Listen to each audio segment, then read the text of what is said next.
In Victorian England, one name stirred scandal and debate across two continents: Florence Maybrick. A story of love, suspicion, and a trial that would echo through history. But before we start, make sure you like and subscribe, and comment where you're watching from. Your support helps us bring you more stories like this. So get ready as we uncover the case of Florence Maybrick. May 11th, 1889. A Saturday morning in Aigburth, a wealthy suburb of Liverpool, England. Inside Battle Crease House, a large mansion staffed with 5 servants, James Maybrick lay dying. He was 50 years old, a successful cotton merchant who had built a prosperous life. For 2 weeks he had been suffering from severe stomach pains, vomiting, and diarrhea. His condition had deteriorated rapidly. Multiple doctors attended him. None of their treatments worked. At 8:40 that morning, James Maybrick took his last breath. His wife, Florence, 26 years old, stood beside the bed. The nurses, the doctors, and members of James's family watched her carefully. They believed she had poisoned him. Florence Elizabeth Chandler was born in Mobile, Alabama, on September 3, 1862. Her father, William George Chandler, had been mayor of Mobile and a partner in a banking firm. He died before Florence was born. Her mother, Caroline, married for a third time in 1872 to Baron Adolf von Rox, a cavalry officer in the German army. The family lived comfortably. Florence grew up in a world of privilege and social standing. In March 1880, Florence was 17 years old. She traveled by ship from New York to Liverpool with her mother and stepfather. During the 6-day voyage, she met James Maybrick. He was a 41-year-old cotton merchant, 23 years her senior. He was charming, wealthy, established in Liverpool society. Other passengers were shocked by how much time the teenage girl spent alone with Maybrick, but Florence was captivated. By the time the ship docked, they had begun planning their future together. The engagement lasted over a year. On July 27, 1881, Florence Elizabeth Chandler married James Maybrick at St. James Church in Piccadilly, London. She gave up her American citizenship to become Mrs. Maybrick. They moved into Battle Crease House in Aigburth. Florence entered Liverpool society as the wife of a prominent merchant. They hosted lavish parties. They attended balls and functions. They appeared to be the perfect couple. But the marriage had problems from the start. James Maybrick was a hypochondriac, obsessed with his health. In 1874, while living in Norfolk, Virginia, he had contracted malaria. The treatment at that time was medication containing arsenic and strychnine. Maybrick became addicted. For 15 years, he had been dosing himself with arsenic. He took it as a tonic, an aphrodisiac, a pick-me-up. He visited a chemist named Edwin Garnett Heaton on Exchange Street East in Liverpool, who supplied him with arsenic-based remedies. Heaton later testified that Maybrick had been taking increasing doses for 18 months before 1888. He started with 4 to 7 drops, 2 to 5 times a day. The dose increased to the equivalent of 1/3 of a grain of white arsenic per day. Maybrick also took strychnine and other patent medicines containing poisonous chemicals. His friends knew him as an arsenic eater. It was not uncommon among Victorian men. They believed it improved their health and virility. James Maybrick also had mistresses, multiple women. One of them had borne him 5 illegitimate children. Eventually, Florence learned about his affairs. She was hurt, angry, trapped in a marriage with a man who was unfaithful and increasingly unstable. By 1887, the cotton business was failing. Money became tight. James grew more controlling and abusive. Florence felt isolated and unhappy. In 1888, Florence began her own affair. Alfred Brearley was a young Liverpool merchant. He and Florence met at social events. The relationship developed quietly at first. Then, in March 1889, Florence traveled to London with Brearley. They spent 3 days together at a hotel on Henrietta Street. Florence signed the register as Mrs. Thomas Maybrick. It was reckless. It was indiscreet. She seemed not to care anymore. In every way that mattered, her marriage was finished. James Maybrick found out. A violent argument followed. He assaulted Florence. He announced his intention to seek a divorce. Florence wanted the same. The marriage had broken down completely. But divorce in Victorian England was scandalous, expensive, and legally complicated. Both of them were trapped. On April 27, 1889, James Maybrick became violently ill. Florence had administered a double dose of medicine containing strychnine. Doctors treated him for acute indigestion. His condition fluctuated over the next 2 weeks. He vomited constantly. He could not keep food down. He complained of burning in his throat and stomach. His doctors believed it was gastroenteritis brought on by something he had eaten. During his illness, James's brother Michael Maybrick arrived at Battle Crease House. Michael was a famous singer and songwriter who performed under the stage name Stephen Adams. He had composed popular Victorian ballads, including Nancy Lee and The Holy City. He was also a dominant and controlling figure who hated Florence. When he arrived, he effectively took control of the household. On May 8th, Florence wrote a letter to Alfred Brierly. It was a compromising letter, speaking of her feelings for him, discussing their future. The letter was intercepted by Alice Yap, the children's nanny. Yap hated Florence. She took the letter directly to Edwin Maybrick, another of James's brothers who was staying at Battle Crease. Edwin and Michael read the letter together. They were outraged. Florence's adultery was now proven in writing. Michael Maybrick made immediate decisions. Florence was removed as mistress of her own house. She was placed under what amounted to house arrest. Nurses were brought in to care for James. They were instructed to watch Florence carefully. The family believed she was trying to poison James to be with her lover. On May 9th, one of the nurses, Nurse Gore, reported that she had seen Florence tampering with a bottle of Valentine's meat juice that was being given to James. The bottle was analyzed. It contained half a grain of arsenic. Florence later testified that James had begged her to add the arsenic. He used it as a tonic. He believed it would help him recover. She was only doing what he asked. But the bottle was never given to James. He never drank from it. On May 11th, James Maybrick died. Within hours, Michael Maybrick made a citizen's arrest of Florence.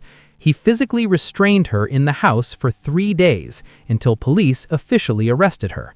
She was charged with murdering her husband by administering arsenic. An inquest was held at a nearby hotel. The evidence was circumstantial. James's body was autopsied. The first examination found no definitive evidence of poison. The body was buried. Then, 3 days later, it was exhumed. The heart, lungs, liver, kidneys, and intestines were removed for analysis. Traces of arsenic were found. The liver contained 2.02 grains. The kidneys and intestines had traces. The stomach contents showed none. Medical experts disagreed about what the findings meant. Some said 2 grains of arsenic in the liver proved poisoning. Others said it was consistent with James's long-term consumption of arsenic-based medicines. A fatal dose of arsenic was generally considered to be around 100 milligrams.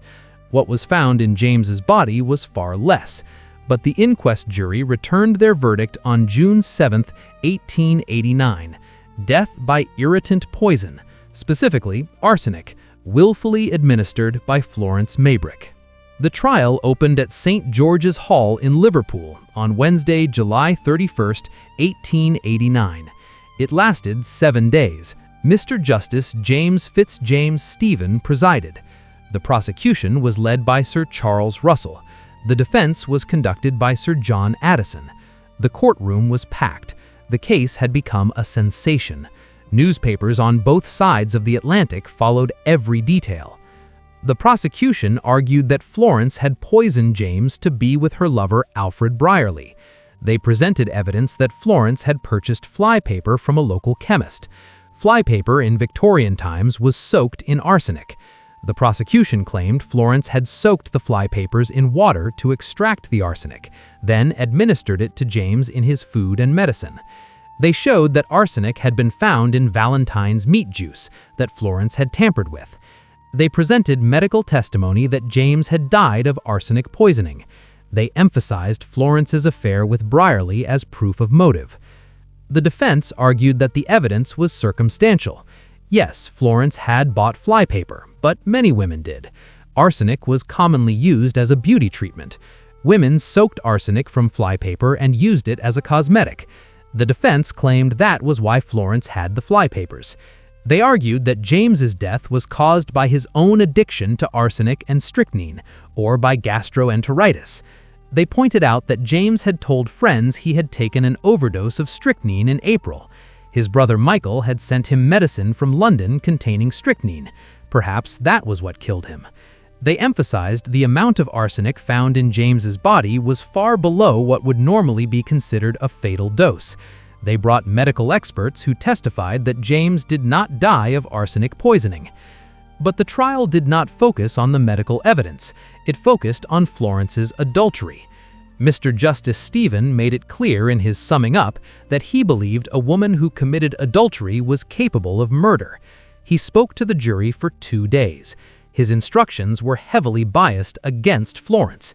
He linked her affair with Brierly directly to her alleged desire to kill her husband. He painted her as an immoral woman who had betrayed her marriage vows and therefore could not be trusted. The jury was made up of 12 men. They were not from Liverpool, but from Lancashire.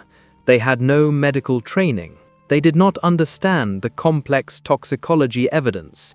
They were swayed entirely by the judge's summing up. After deliberating for less than an hour, they returned their verdict: guilty.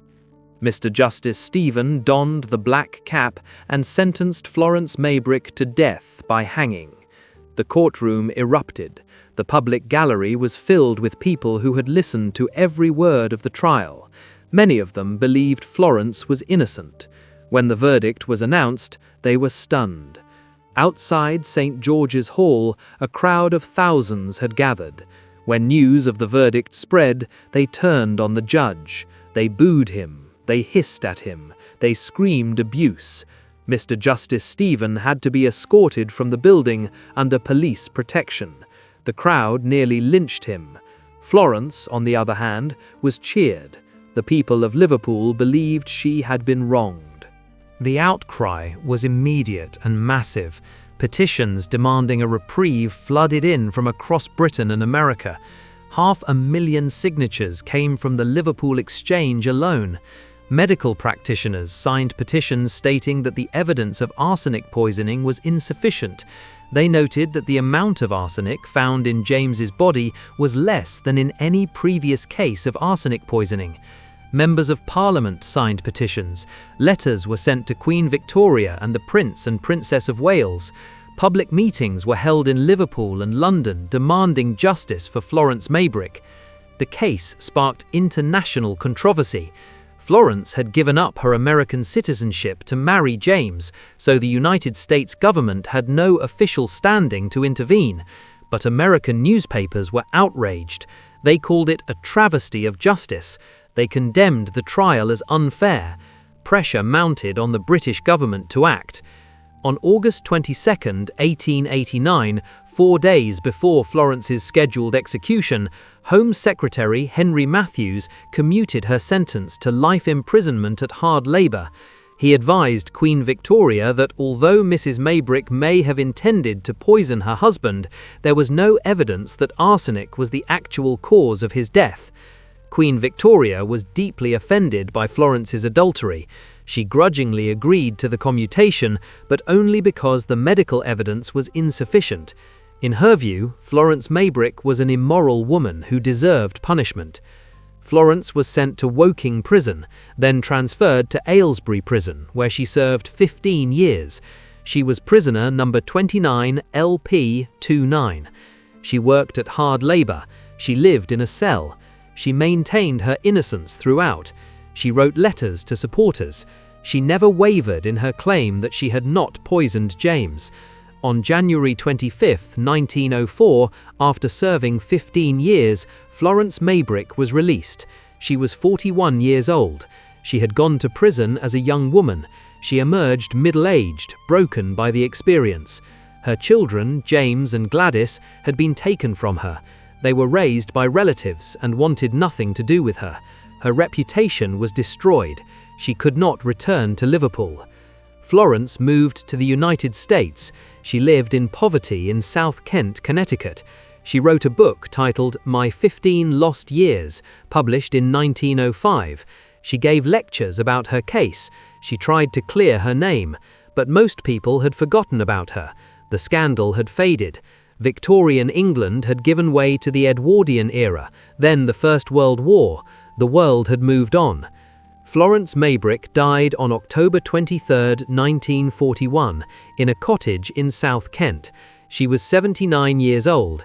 She had lived 52 years after James's death. She never remarried. She never found peace. She spent the last decades of her life as a recluse, bitter and alone, still insisting she had been wrongly convicted. The case of Florence Maybrick remains one of the most controversial in British legal history. Was she guilty? Did she poison James with arsenic extracted from flypaper? Or was she a victim of Victorian morality, punished not for murder but for adultery? The medical evidence was inconclusive. James Maybrick was a known arsenic addict. He dosed himself with poisonous medicines daily. He took strychnine. He was a hypochondriac who believed these substances kept him healthy. The amount of arsenic found in his body after death was consistent with his long-term use. It was far below what would normally cause death. His symptoms, vomiting and diarrhea, could have been caused by gastroenteritis, by strychnine poisoning, or by withdrawal from arsenic. Florence admitted she had an affair with Alfred Brierly. She admitted she tampered with the Valentine's meat juice by adding arsenic, but she claimed James had asked her to do it. He wanted it as a tonic. Arsenic was part of his daily routine. She was simply helping him. The trial was deeply flawed. Mr. Justice Stevens' summing up was prejudiced. He linked Florence's adultery to her alleged guilt, suggesting that a woman who betrayed her marriage vows was capable of murder. The jury, untrained in medicine, could not evaluate the complex toxicology evidence. They relied entirely on the judge's guidance. The defense was weak, failing to call Florence's mother to testify about her use of arsenic as a cosmetic, failing to adequately challenge the prosecution's case. Even the judge's own brother, Sir Leslie Stephen, criticized the verdict. He said his brother had tried to turn a criminal court into a Sunday school. Mr. Justice Stephen himself reportedly remarked after the trial, "Well, they cannot convict her on that evidence." The chief prosecutor, Sir Charles Russell, reportedly nodded in agreement, but they did convict her, and she served 15 years. The case led to calls for reform of the British legal system. It was one of the factors that eventually led to the establishment of a Court of Criminal Appeal in 1907. Before that, there was no formal mechanism to review wrongful convictions. Florence Maybrick's case showed the need for such a court. In 1992, more than a century after James Maybrick's death, a diary surfaced claiming to be written by him. The diary contained graphic confessions to being Jack the Ripper, the infamous Whitechapel serial killer. The diary suggested James had murdered prostitutes in London in 1888 and that Florence may have known about it. Supporters of the diary's authenticity claimed it provided additional motive for Florence to poison James. The diary has been thoroughly examined by experts. The consensus is that it is a modern forgery, created in the 20th century, not in the 1880s. The handwriting does not match James Maybrick's known writing. The paper and ink, while old, do not definitively date to the 1880s. The content contains historical inaccuracies. Most scholars dismiss the diary as a hoax, but it reignited interest in the Florence Maybrick case and sparked renewed debate about whether she was guilty. James Maybrick was 50 years old when he died. He was a successful cotton merchant, a respected member of Liverpool society, and an arsenic addict. He had mistresses, illegitimate children, and a failing marriage. His death was sudden and painful. Whether Florence killed him or whether he killed himself through his addiction remains unclear. Florence Maybrick was 26 years old when she was convicted. She was an American woman trapped in an unhappy marriage in Victorian England. She committed adultery, which was unforgivable in that society. She was placed on trial not just for murder, but for moral failure.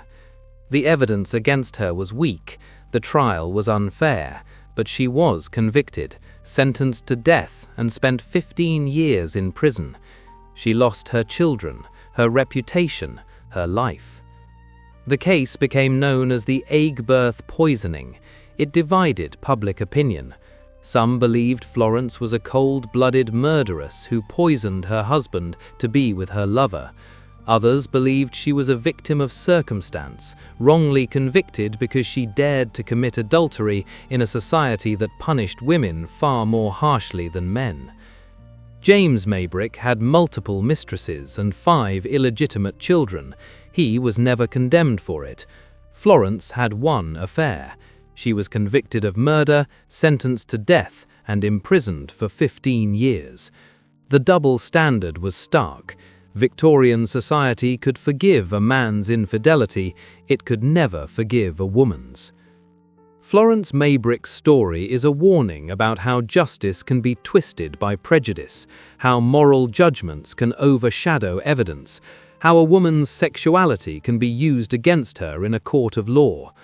Whether she was guilty or innocent may never be known, but what is certain is that she did not receive a fair trial.